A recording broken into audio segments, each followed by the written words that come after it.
ठरलं तर मग या मालिकेच्या 22 जानेवारीच्या भागात प्रेक्षकांसाठी एक जबरदस्त ट्विस्ट येणार आहे.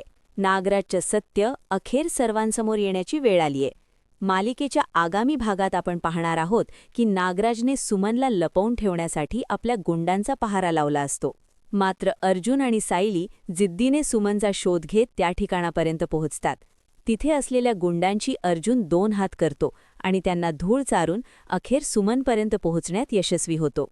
अर्जुन आणि सायली जेव्हा सुमनला विचारतात की तुला इथे कोणी आणलं, तेव्हा कोणतीही भीती न बाळगता सुमन थेट नागराजचं नाव घेते. ती सांगते की आमच्या यांनीच म्हणजेच नागराजने मला इथे डांबून ठेवलं होतं. हे ऐकून अर्जुन आणि सायलीच्या पायाखालची जमीन सरकते. दुसरीकडे सुभेदारांच्या घरात हळदी कुंकवाचा कार्यक्रम सुरू असतो.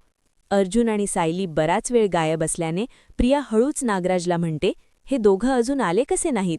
त्यांच्या मनात कुठेतरी धाकधूक सुरू असते. तेवढ्यात अर्जुन आणि सायली दारात येतात. त्यांना पाहून विमल ओरडते, अरे दादा आणि वहिनी आले.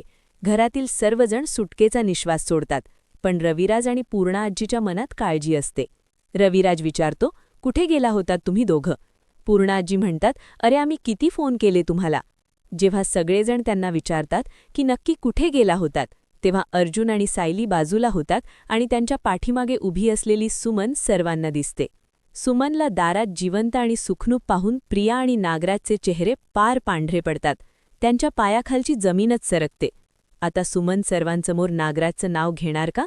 नागराज आतून स्वतःला तसं वाचवणार की आता त्याचं पाप सर्वांसमोर येणार? हे पाहणं कमालीचं ठरणार आहे. पुढील भागाच्या अपडेट्ससाठी पाहत रहा ठरलं तर मग. भेटूया पुढील भागात. तोपर्यंत नमस्कार.